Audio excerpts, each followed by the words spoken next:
है दोस्तों, जैसा कि आप सभी मोबाइल स्क्रीन पे पहला सवाल क्वेश्चन नंबर 1 को देख पा रहे हैं। पहला सवाल क्वेश्चन नंबर 1 में बोला गया है कि 1/√3 बराबर क्या होता है। पहला ऑप्शन में दिया गया tan 60 डिग्री, ऑप्शन बी में दिया गया है cos 45 डिग्री, और आपका ऑप्शन सी में दिया गया है cos 30 डिग्री, और आपका ऑप्शन डी में दिया गया है tan 30 डिग्री। तो जैसा कि आप सभी को मालूम होगा कि हमारा वीडियो सीरीज का पहला क्वेश्चन के जवाब आप सभी को वीडियो के नीचे जाकर कमेंट बॉक्स में इसका सही जवाब लिखना होता है। तो क्वेश्चन नंबर 1 का क्या सही जवाब होगा, आप जल्दी से वीडियो के नीचे चले जाइए और कमेंट बॉक्स में जाकर आप इसका सही जवाब लिख सकते हैं। उसके बाद में अगला सवाल क्वेश्चन नंबर 2 में बोला गया है कि 1/√3 किसका मान होता है। एक चीज़ तो क्लियर है कि 1/√3 जो होता है वह दोस्तों tan 30 डिग्री का मान होता है या होता है cot 60 डिग्री का मान। तो पहला ऑप्शन में तो साइन दिया गया है, तो साइन वाला में तो होगा नहीं, और कॉस वाला भी आपका गलत हो जाएगा। तो यहाँ पे ऑप्शन बी या सी सही जवाब हो सकता है। तो यदि ऑप्शन सी को सॉल्व कीजिएगा ना, तो चलिए हम लोग ऑप्शन सी को सॉल्व करके देख लेते हैं। तो दिया गया है tan π/6। तो आप सभी को बता दें कि त्रिकोणमिति में tan पाई का जो मान होता है वो 180 डिग्री बैठाया जाता है, बटा 6 कर लीजिएगा। इसे कटा दीजिएगा तो ये 30 मरतबे कट जाएंगे, यानी 3 छक 18, 30 का पड़ा 6 बार पढ़ने पे हमें 180 की प्राप्ति होती है। यानी यहाँ पे आ गया है tan 30 डिग्री। और आप सभी को बता दें tan 30 डिग्री का मान ही होता है 1/√3। तो 1/√3 किसके बराबर होगा, तो tan π/6 के बराबर हो जाएगा। उसके बाद में अगला सवाल क्वेश्चन 3 में कहता है कि निम्नलिखित में से किसका मान 0 के मान के बराबर होगा। तो पहला ऑप्शन को देखिए, तो साइन 0 का मान 0 होता है, लेकिन साइन 90 का मान 1 होता है। तो पहला ऑप्शन हमारा गलत हो जाएगा। ऑप्शन बी को देखिए, तो यहाँ पे cos 90 दिया गया है। तो दोस्तों cos 90 का मान कितना होता है, और यहाँ पे दिया है cos 0 का मान। तो cos 0 का मान यहाँ पे 1 होता है, cos 90 का मान यहाँ पे 0 होता है, और tan 90 का जो मान है वो अपरिभाषित होता है। तो यहाँ पे क्वेश्चन का सही जवाब ऑप्शन बी होगा, cos 90 डिग्री। अगला सवाल क्वेश्चन 4 में बोला गया है कि tan 45 डिग्री का मान क्या होता है। आप सभी को बता दें कि tan 45 डिग्री का मान पूछा जाए या cot 45 डिग्री का मान पूछा जाए, प्रत्येक स्थिति में क्वेश्चन का सही जवाब 1 हो जाता है, क्योंकि tan 45 डिग्री का मान भी 1 होता है और साथ ही cot 45 डिग्री का मान भी 1 हो जाता है। वहीं पे sin 45 डिग्री का मान की बात करें तो 1/√2 हो जाता है, और cos 45 का मान भी 1/√2 होता है। वहीं पे sec 45 डिग्री का मान की बात करें तो √2 होता है, और cosec 45 डिग्री का मान भी √2 होता है। उसके बाद में अगला सवाल क्वेश्चन 5 को देखिए, तो यहाँ पे क्वेश्चन 5 कहता है कि sin 30 डिग्री का मान क्या होता है। दोस्तों sin 30 डिग्री का जो मान है ना वो 1/2 होता है।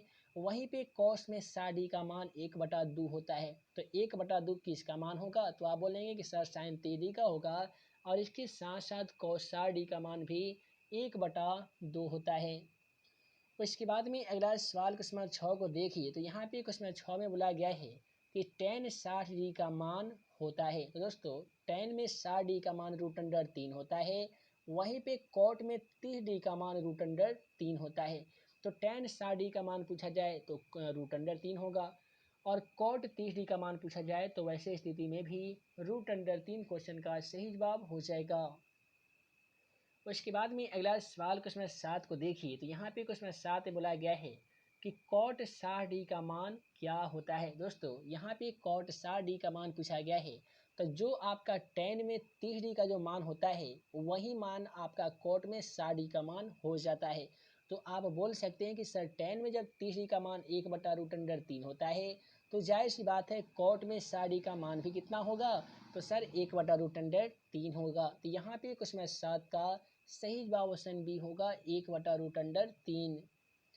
उसके बाद में अगला सवाल यहाँ पे क्वेश्चन 8 को देखिए। क्वेश्चन 8 कहता है कि cosec 45 डिग्री का मान क्या होता है। दोस्तों cosec 45 डिग्री के मान की बात करें या sec 45 डिग्री की मान की बात करें, प्रत्येक स्थिति में क्वेश्चन का सही जवाब √2 होता है, यानी sec 45 डिग्री का मान भी √2 होता है, वहीं पे cosec 45 डिग्री का मान भी √2 ही होता है। उसके बाद में अगला सवाल क्वेश्चन 9 में बोला गया है कि tan π/2 का मान क्या होता है। तो हम लोग क्या करेंगे कि tan को सेम टू सेम लिखेंगे, पाई के बदले में हमें लिखना होगा 180 डिग्री बटा 2 कर दीजिएगा। इसे आसानी तरीके से आप 90 मरतबे कटा सकते हैं। उसके बाद में ये बन जाएगा tan 90 डिग्री। आप सभी को बता दें साइन cos tan में जो 90 डिग्री का मान होते हैं ना वो अपरिभाषित होते हैं, और cot 0 डिग्री का मान भी होते हैं अपरिभाषित। तो अपरिभाषित यानी नॉट डिफाइन ऑप्शन डी में दिया गया है। अतः क्वेश्चन का सही जवाब ऑप्शन डी होगा, नॉट डिफाइन यानी अपरिभाषित, जिसे हम सॉल्व नहीं कर सकते हैं। उसके बाद में अगला सवाल क्वेश्चन 10 को देखिए। क्वेश्चन 10 में बोला गया है कि साइन पाई बटा 3 का मान क्या होता है। तो पिछले वाले क्वेश्चन के जैसा हम लोग क्या करेंगे कि साइन को सेम टू सेम लिख देंगे और पाई के बदले में हमें 180 लिखना होगा, बटा 3 कर देंगे। इसे हम लोग आसानी तरीके से 60 मरतबे कटा सकते हैं। तो इससे हमें एक चीज़ की प्राप्ति हो जाएगी, साइन 60 डिग्री। अब हमें ऑप्शनों के माध्यम से ये जांचना होगा कि दोस्तों साइन 60 डिग्री का मान कितना होता है। दोस्तों हमेशा के लिए जान ही जाइए कि साइन 60 डिग्री का मान √3/2 होता है। वहीं पे कॉस में 30 डिग्री का मान √3/2 होता है। तो फिलहाल यहाँ पे तो कॉस आया नहीं है, यहाँ पे आया है साइन, इसलिए क्वेश्चन का सही जवाब ऑप्शन बी होगा √3/2। उसके बाद में अगला सवाल क्वेश्चन 11 कहता है कि cos π/3 का मान क्या होता है। तो हम लोग क्या करेंगे कि cos को सेम टू सेम लिखेंगे, पाई की जगह पे लिख देंगे 180/3 कर देंगे। ये कट जाएगा 3 × 6 = 18 60 मरतबे। तो यहाँ पे हो जाएगा cos 60 डिग्री। आप सभी को बता दें कि cos में 60 डिग्री का मान 1/2 होता है, वहीं पे साइन में 30 डिग्री का मान 1/2 होता है। तो क्वेश्चन का सही जवाब ऑप्शन ए होगा 1/2। उसके बाद में अगला सवाल क्वेश्चन 12 कहता है कि यदि 2 sin a बराबर √3 हो तो a का मान क्या हो जाएगा। तो हम लोग क्या करेंगे कि sin a बराबर √3 लिख देंगे। उसके बाद में ध्यान दीजिएगा 2 यहाँ पे गुना में था, बराबर की तरह आकर ये मल्टीप्लिकेशन यहाँ पे मल्टीप्लिकेशन में था, बराबर की तरह आकर ये डिवाइड यानी भाग में हो जाएगा। अब यहाँ पे आपको ये याद रखना होगा कि दोस्तों साइन ए में कितने डी का मान √3/2 होता है। तो पिछले वाले तमाम क्वेश्चनों के माध्यम से मान सारणी यहाँ तक तो बहुत आसानी तरीके से समझ ही गए होंगे। और जितने भी स्टूडेंट चाहते हैं कि मान सारणी याद करने का आसान सा ट्रिक का वीडियो लाया जाए, तो आप हमें कमेंट के माध्यम से बता सकते हैं। यदि आप तमाम छात्र छात्राओं का कमेंट आएगा कि सर मान सारणी को आसानी तरीके से कैसे याद करें, इस पर वीडियो लाया जाए, तो हम आप सभी को मात्र 5 मिनट का वीडियो में ही मान सारणी से रिलेटेड त्रिकोणमिति के तमाम फार्मूला को याद करने का आसान तरीका वाला एक वीडियो लेक्चर ला देंगे। तो फिलहाल इस क्वेश्चन को हम लोग देख रहे हैं। तो यहाँ पे हमको देखना होगा कि दोस्तों साइन ए में कितने डिग्री का मान √3/2 होता है। तो दोस्तों साइन में 60 डिग्री, वहीं पे कॉस में 30 डिग्री का मान √3/2 होता है। तो यहाँ पे कॉस तो आया नहीं है, यहाँ पे साइन, और साइन में होते हैं 60 डिग्री का मान √3/2। अतः हम कह सकते हैं दिए गए क्वेश्चन का सही जवाब ऑप्शन बी होगा 60 डिग्री। अगला सवाल क्वेश्चन 13 को देखिए। तो यहाँ पे क्वेश्चन 13 कहता है कि यदि √3 cosec थीटा बराबर 2 हो तो थीटा का मान यहाँ पे क्या हो जाएगा। तो हम लोग सबसे पहले लिखेंगे cosec थीटा बराबर 2। आइए लिख लेते हैं cosec थीटा बराबर यहाँ पे 2 लिख लेते हैं। √3 यहाँ पे गुना में दिया गया है तो ये भाग में चल जाएगा √3। दोस्तों पहले होते हैं sign cos tan sec cosec। तो यहाँ पे सेक में 30 डिग्री का मान 2/√3 होता है, वहीं पे कोसेक में 60 डिग्री का मान 2/√3 होता है। अतः क्वेश्चन का सही जवाब ऑप्शन ए होगा 60 डिग्री। और इसके बाद में अगला सवाल क्वेश्चन 14 को देखिए। दोस्तों यहाँ पे क्वेश्चन 14 कह रहा है कि यदि 3 थीटा बराबर 90 डिग्री हो तो कॉस थीटा बराबर क्या होगा। तो आपको क्या करना होगा कि सबसे पहले थीटा बराबर यहाँ पे 90 डिग्री को सेम टू सेम उतार दीजिए। अब यहाँ पे 3 गुना में था, बराबर के दरा कर ये भाग में हो जाएगा। इसे आसानी तरीके से हम लोग 30 × 90 30 मरतबे कटा सकते हैं, यानी थीटा का मान हमारा 30 डिग्री आ गया है। अब हमें चाहिए कॉस थीटा का मान, यानी कॉस और थीटा के जगह पे हम लोग 30 डिग्री लिख सकते हैं। आप तमाम छात्रों को बता दें कि कॉस में 30 डिग्री का मान √3/2 होता है, वहीं पे साइन में 60 डिग्री का मान √3/2 होता है। तो फिलहाल यहाँ पे क्वेश्चन 14 का सही जवाब ऑप्शन बी होगा √3/2। उसके बाद में अगला सवाल क्वेश्चन 15 को देखिए। यहाँ पे क्वेश्चन 15 कहता है कि यदि tan थीटा बराबर √3 हो तो थीटा का मान क्या हो जाएगा। यानी आपसे सवाल में पूछा गया है कि tan में कितना डिग्री का मान √3 होता है। तमाम छात्रों को पिछले वाले तमाम क्वेश्चनों के माध्यम से याद हो ही गया होगा कि tan में 60 डिग्री का जो मान होते हैं ना वो √3 होते हैं, वहीं पे cot में 30 डिग्री का मान √3 होते हैं। तो cot का मान तो आया नहीं है, यहाँ पे बात की जा रही है tan में, तो tan में 60 डिग्री का मान √3 हो जाएगा। अतः क्वेश्चन का सही जवाब ऑप्शन डी हो जाएगा। अगला सवाल क्वेश्चन नंबर 16 को देखिए। तो दोस्तों क्वेश्चन नंबर 16 कहता है कि यदि कॉट स्क्वायर थीटा बराबर 3 हो तो थीटा का मान क्या हो जाएगा।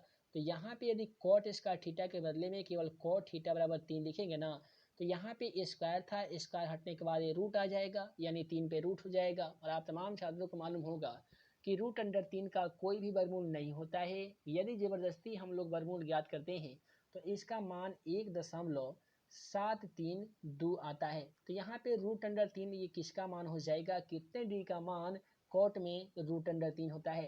तो दोस्तों हम आप सभी को बता दिए हैं कि कॉट में 30 डिग्री और tan में 60 डिग्री का मान √3 होता है। अतः क्वेश्चन का सही जवाब यहाँ पे ऑप्शन सी हो जाएगा, 30 डिग्री। इसी प्रकार से अगला सवाल क्वेश्चन नंबर 17 कहता है कि यदि 4 साइन स्क्वायर थीटा बराबर 3 हो तो थीटा का मान क्या हो जाएगा। तो आपको साइन स्क्वायर थीटा बराबर 3 को सेम टू सेम उतारना होगा। साइन स्क्वायर थीटा बराबर 3 लिख दीजिए। 4 यहाँ पे गुना में है तो ये 4 भाग में आ जाएगा। उसके बाद में आपको क्या करना होगा कि साइन को साइन लिखिएगा और 3/4 यहाँ पे दिया गया है। तो जब साइन स्क्वायर थीटा के बदले में यदि आप साइन थीटा लिखते हैं तो स्क्वायर के बदले में आप आसानी तरीके से 3/4 पे रूट चढ़ा सकते हैं। तो √3 का तो वर्गमूल होता नहीं है, तो √3 को सेम टू सेम लिख दीजिए। और 4 का वर्गमूल तो 2 होता है, तो इसके बदले में आप 2 लिखेंगे। तो इससे आपको ये पता चल रहा है कि दी गए प्रश्नों को सॉल्व करने पे साइन थीटा का जो मान आ रहा है वो √3/2 आ रहा है। तो अब आपको यहाँ पे ऑप्शनों के माध्यम से ये चूज करना होगा कि साइन में कितनी डिग्री का मान √3/2 होता है। तो है दोस्तों, साइन में 60 डिग्री का मान √3/2 होता है। तो 60 डिग्री ऑप्शन बी में देने के कारण क्वेश्चन का सही जवाब ऑप्शन बी होगा, यानी 60 डिग्री। अगला सवाल क्वेश्चन 18 को देखिए। यहाँ पे क्वेश्चन 18 कहता है कि यदि साइन थीटा बराबर 1/2 हो तो थीटा का मान क्या हो जाएगा। यदि साइन थीटा का मान 1/2 हो तो थीटा का मान क्या होगा। तो यानी आपसे सवाल में पूछा गया है कि साइन में ये हम कितना डी का जो मान होता है वो 1/2 होता है। आप तमाम छात्रों को हम बता दिए हैं कि साइन में 30 डिग्री और कॉस में 60 डी का मान 1/2 होता है। तो बोला गया है साइन थीटा बराबर 1/2, तो थीटा का मान कितना डिग्री, तो 30 डिग्री हो जाएगा। उसके बाद में अगला सवाल है कि tan स्क्वायर 60 डिग्री का मान क्या होता है। दोस्तों tan 60 का डिग्री का जो मान होता है ना वो √3 होता है। लेकिन बोला गया tan स्क्वायर 60 डिग्री, तो tan 60 डिग्री के मान में हम लोग स्क्वायर कर देंगे। स्क्वायर से रूट कटेगा तो केवल 3 बचेगा, और केवल 3 आपका ऑप्शन बी में देने के कारण क्वेश्चन का सही जवाब ऑप्शन बी होगा, 3। उसके बाद में अगला सवाल क्वेश्चन नंबर 20 को देखिए। यहाँ पे क्वेश्चन नंबर 20 कहता है यदि 5 cos थीटा बराबर 3 हो तो 3 tan थीटा का मान क्या हो जाएगा। तो आप तमाम छात्र छात्राएं इस क्वेश्चन को ऐसे सॉल्व करेंगे। cos थीटा बराबर 3 था ना, सेम टू सेम लिखिए, cos थीटा बराबर 3 लिख दीजिए। उसके बाद में यहाँ पे cos थीटा बराबर 3 लिख दीजिएगा। 5 गुना में था तो यहाँ पे आपका भाग में हो जाएगा। cos थीटा का फार्मूला ये होते हैं क्या चीज़, तो b/h होते हैं। यहाँ पे p का मान नहीं है दोस्तों, p ज्ञात करना आसान होता है। h square minus B square कर दीजिए। h का मान 5 है, 5 के स्क्वायर कीजिएगा तो ये 25 हो जाएगा। 3 के स्क्वायर 9 हो जाता है। 25 में से 9 घटा लीजिए, 16 हो जाएगा। दोस्तों 16 का वर्गमूल 4 होता है। तो आपसे बोला गया है कि 3 tan थीटा का मान ज्ञात कीजिए, यानी 3 गुने tan थीटा का फॉर्मूला p/b होता है, तो आप p/b लिखेंगे। यानी हम करेंगे 3 गुने पी का मान। तो दोस्तों पी का मान हम लोग 4 ज्ञात किए हैं तो 4 लिख देंगे, और बी का मान ऑलरेडी क्वेश्चन में मौजूद था 3, तो हम लोग 3 लिखेंगे। इससे क्या हो जाएगा कि 3 से 3 को आसानी तरीके से हम लोग हटा सकते हैं, और प्राप्त जो आंसर आ जाएगा वो 4 आ जाएगा। काफ़ी सिंपल था। हमने क्या किया कि cos थीटा बराबर 3 को सेम टू सेम लिखा, 5 यहाँ पे गुना में था उसे हम लोग भाग में कर दिए हैं। इससे हमें cos थीटा में b/h फार्मूला होता है, यानी आधार बटा कर्ण होते हैं। तो यहाँ पे लम्ब नहीं था, लम्ब का मतलब परपेंडिकुलर पी नहीं था, तो पी का मान ज्ञात कर लिए हैं। पी का मान ज्ञात करने के लिए आसान फार्मूला होता है कर्ण का स्क्वायर माइनस आधार का स्क्वायर होता है। कर्ण का मान 5 था तो 5 का स्क्वायर किए 25 हो गया है, और यहाँ पे बी यानी आधार का मान 3 था तो 3 का स्क्वायर किए तो 9 हो गया है। 25 में से 9 घटाइएगा तो जाहिर सी बात है 16 हो जाएगा, और 16 का वर्गमूल कितना होता है, तो 4 होता है। उसके बाद में क्वेश्चन में बोला गया था कि 3 tan थीटा का मान ज्ञात कीजिए, यानी 3 गुने tan थीटा का मतलब क्या चीज़, तो P बटा B। P का मान हम लोग यहाँ पे 4 ज्ञात किए हैं तो 4 लिख देंगे। B का मान ऑलरेडी क्वेश्चन में 3 था तो हम लोग 3 लिख दिए हैं। 3 से 3 कटाने के बाद प्राप्त संख्या 4 आने के कारण क्वेश्चन का बिल्कुल सही जवाब ऑप्शन सी हो जाएगा 4। उसके बाद में अगला सवाल कुछ में 21 को देखिए। तो दोस्तों कुछ में 21 कहता है कि साइन पाई बटा 4 माइनस कॉस पाई बटा 4 का मान क्या होगा। यहाँ पे आप तमाम छात्र छात्राएँ क्या करेंगे कि साइन पाई की जगह पे आपको 180 लिखना होगा, बटा 4 कर दीजिए, फिर माइनस उसके बाद में कॉस को सेम टू सेम लिखिएगा, पाई के बदले में फिर लिखना होगा 180 बटा 4 कर लीजिएगा। तो ये आप घटाएंगे कैसे, तो ये 45 चौका 180 होते हैं, ये भी 45 चौका 180 हो जाते हैं। उसके बाद में ज़रा ध्यान दीजिएगा, साइन 45 डिग्री का जो मान हो जाएगा ना वो 1/√2 हो जाएगा, फिर माइनस कॉस 45 का मान भी दोस्तों 1/√2 होता है। यदि इसे आप बट्टा का घटाव बना देते हैं तो भी जीरो आंसर आ जाएगा, या प्लस माइनस को कटा दीजिएगा तो भी जीरो आंसर आ जाएगा। तो इस प्रकार से हम कह सकते हैं कि दी गए सवालों का जो मान हो जाएगा वो जीरो होगा, यानी आपका ऑप्शन 20 क्वेश्चन का सही जवाब हो जाएगा। अगला सवाल में बोला गया है कि यदि साइन थीटा बराबर कॉस थीटा हो तो थीटा का मान क्या होगा। आसान भाषा में कहे तो ये क्वेश्चन आपसे ये जानना चाह रहा है कि थीटा का मान हम कितने डिग्री रख देंगे कि साइन का मान और कॉस का मान बराबर हो जाएगा। यदि हम 0 डिग्री रखते हैं तो साइन 0 का मान तो 0 हो जाता है, लेकिन कॉस 0 का मान यहाँ पे 0 नहीं होता है। अगर 30 डिग्री रखते हैं तो साइन 30 डिग्री का मान 1/2 हो जाएगा, तो कॉस 30 डिग्री का मान √3/2 हो जाएगा, ये गलत हो जाएगा। 60 डिग्री रखेंगे तो साइन 60 डिग्री का मान √3/2 होगा और कॉस 60 डिग्री का मान 1/2 होगा, जो कि बराबर नहीं होगा। लेकिन ऑप्शन डी में दिया गया 45 डिग्री, यदि थीटा का मान दोनों जगह 45 रख देते हैं तो साइन 45 का मान भी 1/√2 होता है और कॉस 45 का मान भी 1/√2 होता है। तो जब यहाँ पे दोनों में थीटा का मान 45 डिग्री रखेंगे तभी इसका मान बराबर होगा। अतः हम कह सकते हैं कि इसका मान हमेशा थीटा का मान 45 डिग्री होगा, तभी साइन थीटा बराबर कॉस थीटा होगा। अगला सवाल बोला गया है कि साइन थीटा का महत्तम मान कितना होता है, यानी साइन थीटा का कम से कम जो मान होता है ना वो 1 होता है। क्वेश्चन का सही जवाब ऑप्शन ए होगा 1। अगला सवाल है कि किसका मान सबसे छोटा होता है। तो पहला जो ऑप्शन है साइन 30 डिग्री, तो साइन 30 डिग्री का मान 1/2 होता है। कॉस 45 डिग्री का मान बोला गया है तो 1/√2 होता है। कॉस 60 डिग्री का मान पूछा गया तो कॉस 60 डिग्री का मान भी यहाँ पे कॉस 30 डिग्री बोला गया था, ये कितना हो जाएगा √3/2 हो जाएगा। कॉस 60 डिग्री का मान पूछा गया 1/2 और कॉस 90 का मान पूछा गया है तो ये 1 होता है।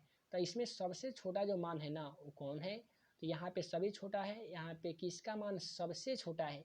तो आप तमाम ऑप्शन का मान दे दिए हैं, जल्दी से कमेंट बॉक्स में जाकर इसका बता सकते हैं कि किसका मान सबसे छोटा होगा। अगला सवाल है यदि 2 cos 3 थीटा बराबर 1 हो तो थीटा का मान क्या होगा। अब यहाँ पे बहुत सारे छात्र छात्राएं सोच रहे होंगे कि अरे यार ये कैसा सवाल आ गया है, ऐसा ऐसा सवाल अगर एग्जाम में पूछेगा ना तो जाहिर सी बात है हमारा दिमाग चक्कर के जैसा काटने रहेगा और हम ऐसे क्वेश्चनों को सॉल्व नहीं कर पाएंगे। लेकिन मेरे भाई आपको चिंता करने की कोई ज़रूरत नहीं है। आप क्या करेंगे कि दिया गया कि cos 3 थीटा बराबर 1 दिया गया तो सेम टू सेम उतार दीजिए। दो यहाँ पे जो छोड़े थे ना ये आपका गुना में था, बराबर की तरफ जब जाएगा तो भाग में हो जाएगा। इससे हमें ये पता चल रहा है कि cos 3 थीटा बराबर 1/2 हो गया है। तो आप यहाँ पे करेंगे कि cos 3 थीटा बराबर, अब cos में 1/2 किसका मान होते हैं तो 60 डिग्री का होते हैं, यहाँ पे 60 डिग्री लिख दीजिए। उसके बाद में क्या होगा कि यहाँ पे तो cos 3 थीटा है तो cos 3 थीटा को केवल cos थीटा लिख दीजिए। 3 यहाँ पे आपका गुना में था, 60 को सेम टू सेम लिखिए। जब यहाँ से 3 को हटा दीजिएगा जो आपका गुना में था तो बराबर की तरह आने पे जाहिर सी बात है भाग में हो जाएगा और इसे आसान तरीके से कटा देगा 20×60। जैसे कटाइएगा ना तो आपको प्राप्त होगा cos थीटा बराबर 20 डिग्री और cos थीटा बराबर 20 डिग्री ऑप्शन डी में देने के कारण क्वेश्चन का बिल्कुल सही जवाब ऑप्शन डी हो जाएगा 20 डिग्री। अगला सवाल क्वेश्चन 26 में बोला गया है कि यदि सेक ए बराबर 5/3 हो तो tan ए का मान ज्ञात करें। ऐसे सवालों को सॉल्व करना काफ़ी सिंपल होता है। देखिए tan ए का मान पूछा गया तो tan में होता है p/b जिसे हम लोग कहते हैं लंब बटा आधार, और सेक में होता है h/b। तो b का मान यहाँ पे ऑलरेडी 3 मिल जाएगा, लेकिन हमें चाहिए p का मान और ये दे रखा है h का मान। p का मान ज्ञात करने के लिए आसान फार्मूला होता है, देख लीजिए। पी ज्ञात करने का आसान फार्मूला होता है दोस्तों, एच स्क्वायर माइनस होते हैं बी स्क्वायर। एच का मान क्वेश्चन में कितना है 5 है, तो 5 का स्क्वायर करिएगा तो 5 25 हो जाएगा। बी का मान 3 है तो 3 3 9 हो जाएगा। 25 में से 9 घटा लीजिए 16, और 16 का वर्गमूल होता है 4, तो पी की जगह पे आसान तरीके से 4 बैठा दीजिए। इस प्रकार से क्वेश्चन का सही जवाब 4/3 आएगा। 4/3 ऑप्शन बी में देने के कारण क्वेश्चन का सही जवाब ऑप्शन बी होगा। इसी प्रकार से अगला सवाल बोला गया है कि tan थीटा बराबर 5/12। तो देखिए tan में जैसे आएगा ना तो समझिए p बटा भी होता है tan का। अब साइन का पूछा गया तो साइन में p बटा एच होगा, तो p का मान वही रहेगा 5 वाला। एच ज्ञात करने का आसान formula P square plus B square, यानी 12 का स्क्वायर कर दीजिए 144 जाएगा। 5 का स्क्वायर कीजिए 25 जाएगा, दोनों को ऐड कीजिएगा 169, और 169 का वर्गमूल कितना 13, तो एक जगह पे 13 बैठा दीजिए, यानी 5/13 इस क्वेश्चन का सही जवाब आएगा। यानी आपका ऑप्शन बी इस क्वेश्चन का सही जवाब हो जाएगा।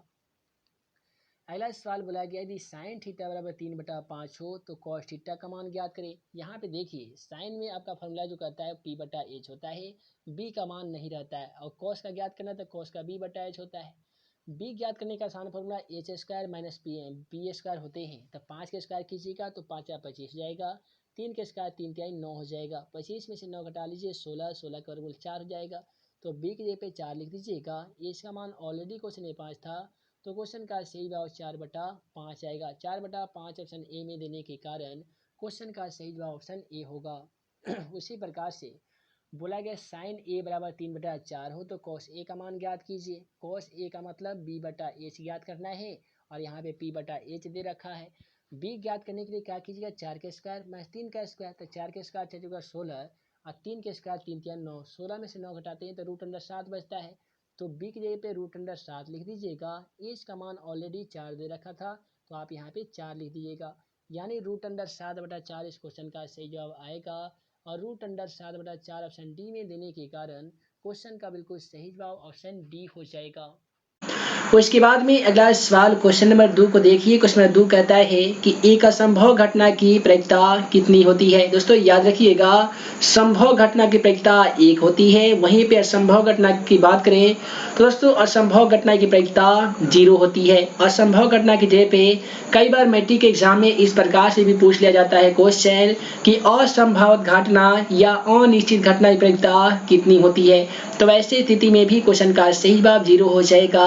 कोई भी प्रायिकता का अधिकतम मान 1 होता है, निश्चित घटना की प्रायिकता 1 होती है, संभव घटना की प्रायिकता भी 1 होती है। उसके बाद में आइए इस प्रकार से हम लोग अगला सवाल क्वेश्चन नंबर 3 को देख लेते हैं। उसके बाद में अगला सवाल क्वेश्चन नंबर 3 को देखिए। तो दोस्तों क्वेश्चन नंबर 3 कह रहा है किसी घटना की प्रायिकता नहीं होती है। इसके लिए आपको 4 ऑप्शन दिए जा रहे हैं। इन चारों ऑप्शनों में एक ऐसे ऑप्शन का चयन करना होगा जिस घटना की प्रायिकता नहीं होती है। दोस्तों याद रखिएगा, किसी भी घटना का अधिकतम जो मान होता है वो 1 होता है, अधिकतम प्रायिकता का मान भी 1 होता है, और किसी निश्चित घटना की प्रायिकता का मान 1 होता है, और कोई भी प्रायिकता 1 या 1 से बढ़कर नहीं हो सकती है। पहले ऑप्शन में चलिएगा तो 1 दिया गया, इस घटना की प्रायिकता हो सकती है। ये 1.1 दिया गया है, 1 से बहुत कम है, इस घटना की भी प्रायिकता हो सकती है। ऑप्शन डी में दिया गया है 0.2, ये भी 1 से बहुत कम है, जिसके कारण इस घटना की भी प्रायिकता हो सकती है। लेकिन ऑप्शन सी को देखिएगा ना तो -7 दिया गया है, जो कि 1 से बहुत ज्यादा है, अतः क्वेश्चन का सही जवाब -7 हो जाएगा। उसके बाद में अगला सवाल क्वेश्चन नंबर 4 को देखिए। क्वेश्चन नंबर 4 कहता है किस घटना की प्रायिकता नहीं होती है।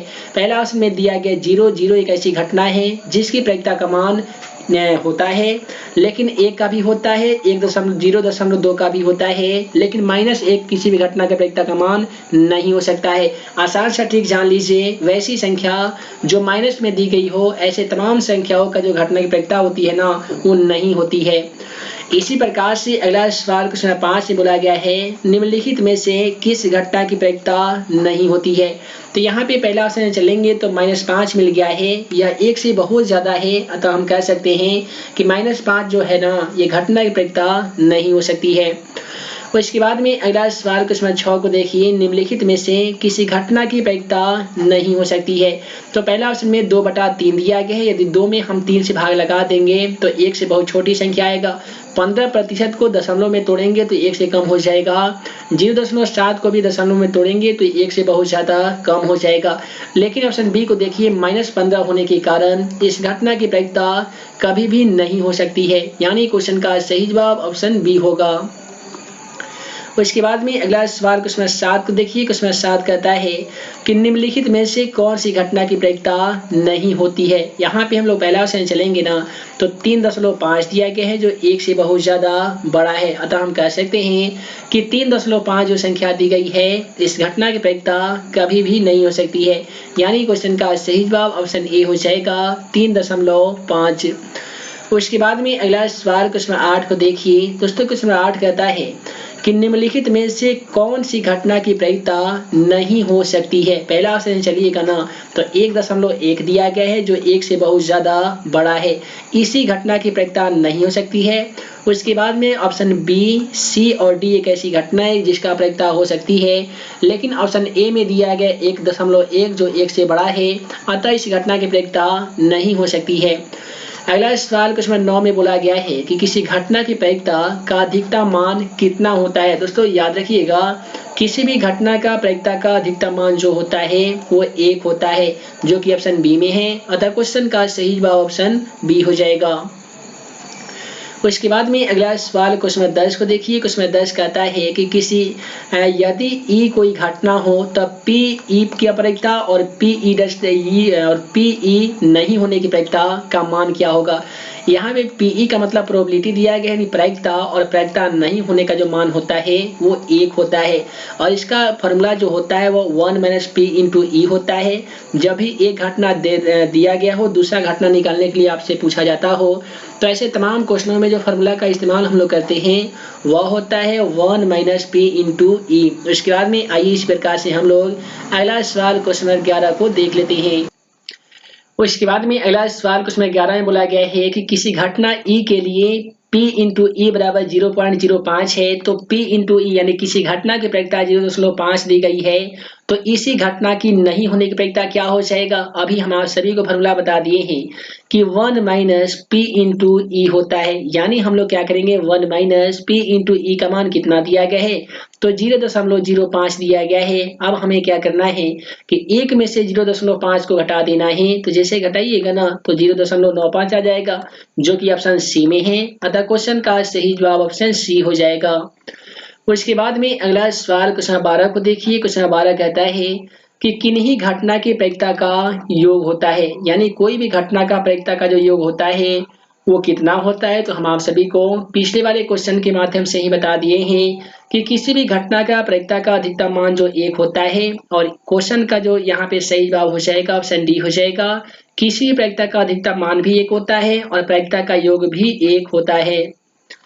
उसके बाद में अगला सवाल क्वेश्चन 13 को देखिए। क्वेश्चन 13 कहता है किसी प्रयोग के सभी प्रारंभिक घटनाओं की प्रायिकताओं का योग कितना होता है। तो किसी भी प्रयोग की सभी प्रारंभिक घटनाओं का जो योग होता है यानी जोड़ होता है वो 1 होता है, जो कि ऑप्शन डी में है। अतः क्वेश्चन का सही जवाब ऑप्शन डी हो जाएगा। और इसके बाद में अगला सवाल क्वेश्चन 14 को देखिए। क्वेश्चन 14 कहता है किसी मैच में भारत के जीतने की प्रायिकता 0.75 है, तो भारत के हारने की प्रायिकता क्या हो जाएगा। तो एक प्रायिकता जब भी दे दिया हो, दूसरा प्रायिकता नहीं वाला ज्ञात करना हो, तो वैसे स्थिति में P × E वाले फॉर्मूला का हम लोग यूज करते हैं, यानी 1 - 0.75 कर देंगे। अब 1 में से 0.75 घटाइएगा तो जाहिर सी बात है 0.25 होगा, जो कि कोई भी ऑप्शन में नहीं दिया गया है। तो थोड़ा सा हम इसे और सॉल्व करेंगे, दशमलव को हटा देंगे तो दशमलव के बाद 2 संख्या है, तो 1 पर हम लोग इस प्रकार से 2 संख्या का आसानी तरीके से लिख सकते हैं। तो ये 25 से कम 25 हो जाएगा और ये 25 चौका 100 हो जाएगा, यानी 1/4 आएगा, जो कि ऑप्शन यहाँ पे सी में है। अतः क्वेश्चन का सही जवाब ऑप्शन सी होगा 1/4।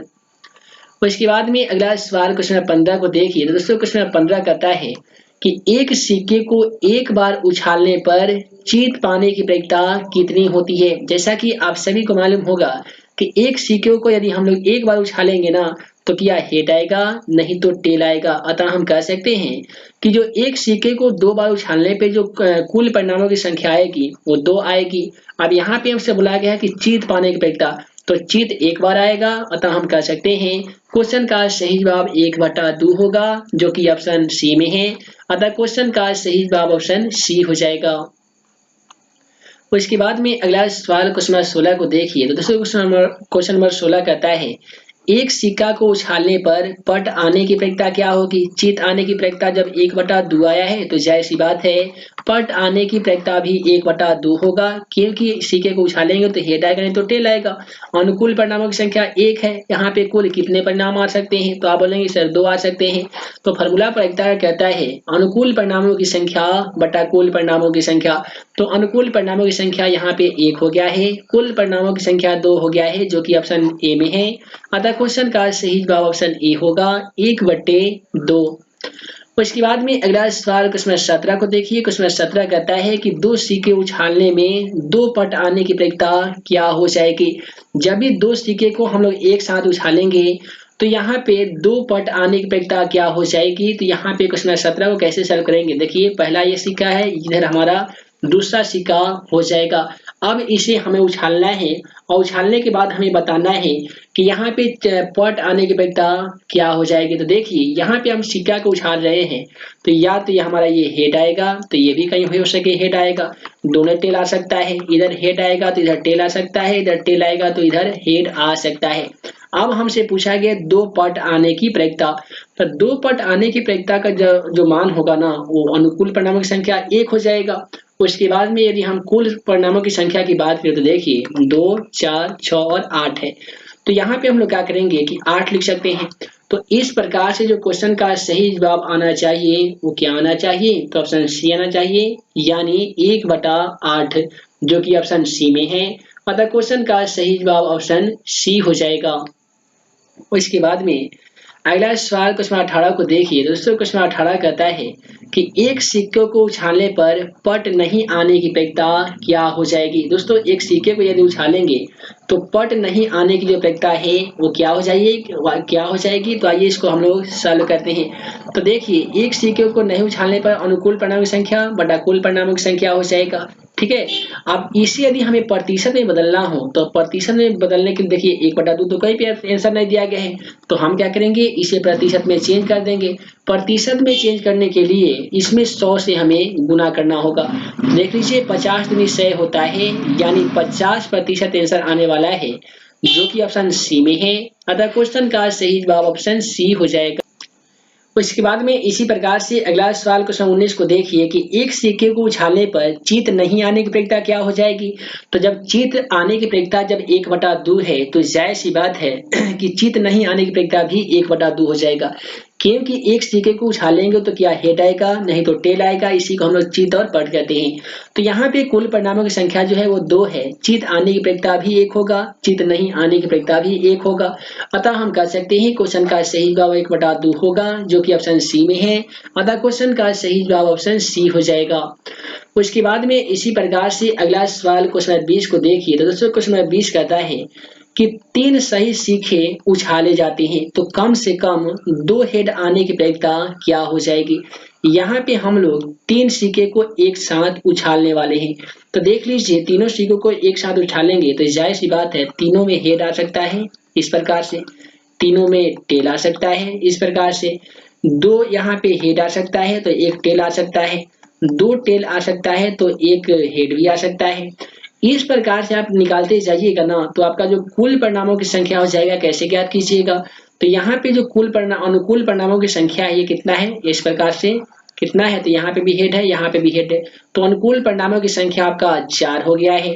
कुल परिणामों की संख्या इसमें से 2 लीजिएगा, इसमें से 2 लीजिएगा, इसमें से भी 2 ले लीजिएगा, यानी 2 गुने 2 गुने 2 कर दीजिएगा। तो ये 2 दूनी 4 होते हैं, फिर 2 से 2 कटता है एक मरतबे, तो ऊपर हमारा 1 बच गया है और नीचे बचा है 2, जो कि ऑप्शन ए में है। अतः क्वेश्चन का सही जवाब ऑप्शन ए होगा 1/2। उसके बाद में अगला सवाल क्वेश्चन 21 को देखिए। क्वेश्चन 21 कहता है कि एक साथ 2 सिक्के उछाले जाते हैं तो कम से कम एक हेड आने की प्रवृत्ति क्या हो जाएगी।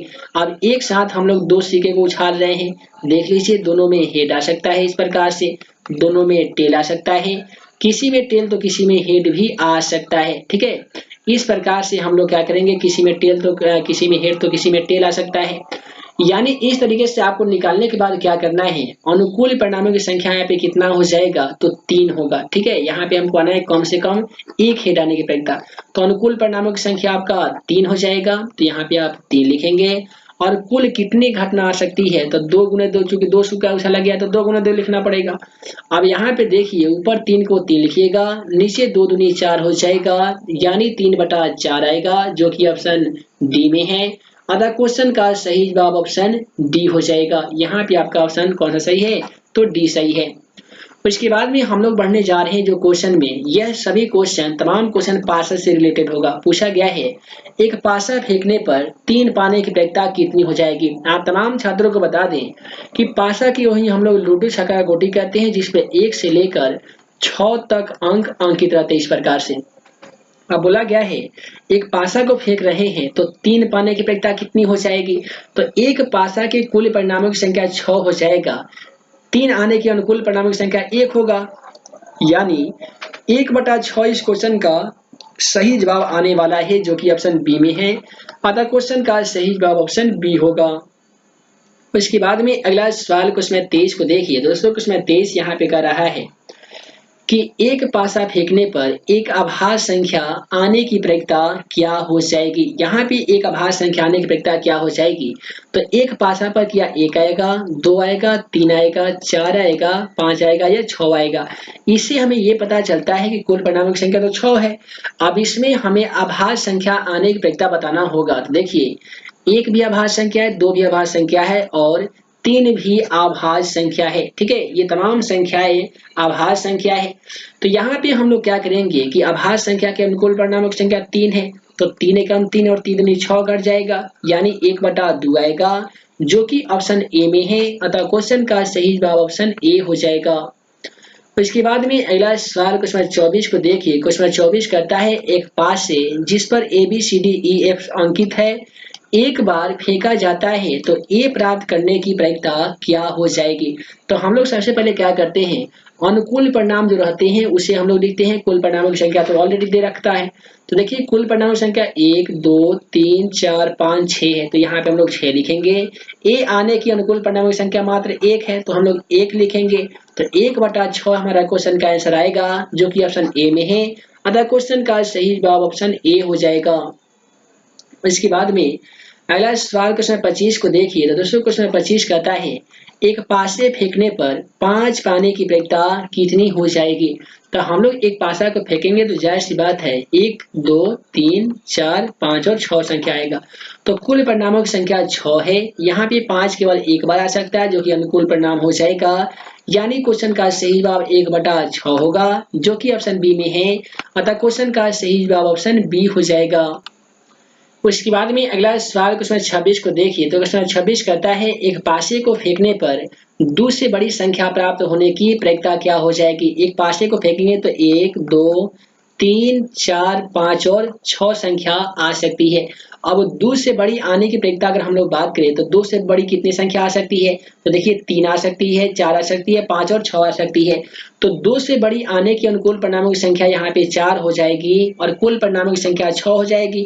इसे आप कटाएंगे, 2 दूनी 4 और 2 तिहाई 6 कटाएंगे, यानी क्वेश्चन का सही जवाब 2/3 आएगा, जो कि ऑप्शन बी में है। अतः क्वेश्चन का सही जवाब ऑप्शन बी हो जाएगा। उसके बाद में अगला सवाल क्वेश्चन 27 को देखिए। क्वेश्चन 27 कहता है एक पासे को उछाला जाता है तो सम संख्या आने की प्रवृत्ति क्या हो जाएगी। पासा को फेंकने पर 1 2 3 4 5 और 6 आएगा। अब यहाँ पे सम संख्या आने की प्रवृत्ति ज्ञात करना है। आप तमाम छात्रों को मालूम होगा कि वैसी संख्या जिसमें 2 से भाग लगाने पर पूरी तरीके से विभाजित हो जाती है, ऐसे तमाम संख्याओं को हम लोग सम संख्या कहते हैं। तो यहाँ पे भी 2 में 2 से भाग लगता है, 4 में 2 से भाग लगता है, 6 में 2 से भाग लगता है। यहाँ पे जितनी संख्याएं हम आप सभी को बता दिए, ये तमाम संख्या सम संख्या है। तो यहाँ पे सम संख्या के अनुकूल परिणामों की संख्या 3 है, कुल परिणामों की संख्या 6 है, तो 3 एकम 3, 3 दूनी 6 कट जाएगा, जो कि 1/2 आएगा। यानी आपका ऑप्शन ए इस क्वेश्चन का बिल्कुल सही जवाब हो जाएगा। उसके बाद में अगला सवाल कहता है, यदि एक पासा फेंका जाता है तो प्रायिकता ज्ञात करें कि वह पासे पर विषम संख्या प्राप्त होनी चाहिए। एक पासा को फेंकेंगे तो 1, 2, 3, 4, 5 और 6 आ सकता है। इसमें हमें विषम संख्या ज्ञात करना है, वैसी संख्या जिसमें 2 से भाग नहीं लगती है, जैसे यहाँ पे 1 है, उसके बाद में है 3, उसके बाद में है 5। तो विषम संख्या के अनुकूल परिणामों की संख्या 3 है, यहाँ पे कुल परिणामों की संख्या 6 है, तो 3 एकम 3, 3 दूनी 6 हो जाएगा। यानी 1/2 क्वेश्चन का सही जवाब आ जाएगा, जो कि ऑप्शन बी में है। अतः क्वेश्चन का सही जवाब ऑप्शन बी हो जाएगा। उसके बाद में अगला सवाल क्वेश्चन 29 को देखिए। क्वेश्चन 29 कह रहा है कि 2 पासे को एक साथ फेंका जाता है। जब भी 2 पासे को एक साथ फेंकिएगा तो दोनों पर समान संख्या आने की प्रायिकता क्या हो जाएगी। 2 पासे को एक साथ फेंकने पर दोनों पर समान संख्या आने की प्रायिकता क्या हो जाएगी। काफी सिंपल सवाल है। देखिए, 2 पासे को हम लोग एक साथ फेंक रहे हैं, तो दोनों पे समान संख्या किस प्रकार से आएगा। तो यहाँ पे अनुकूल परिणामों की संख्या जो होगा वो 6 होगा।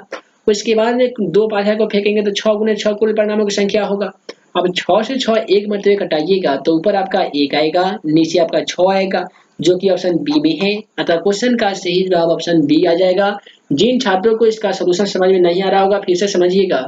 2 पासे को एक बार फेंकिएगा ना तो कैसे आएगा, तो 1, 2, 3, 4, 5, 6 आएगा। फिर 1, 2, 3, 4, 5, 6 आएगा। इसी को अलग अलग चेंज कर करके आपको लिखना होगा। कैसे लिखिएगा, 1, 2, 1, 2, 1, 2, 1, 2 ऐसे करते करते तो आपका अनुकूल परिणामों की संख्या जो होगा वो केवल 6 होगा और कुल परिणाम आपका 36 बन जाता है। शॉर्टकट में आप 6 गुने 6 लिख सकते हैं 2 पासा के लिए।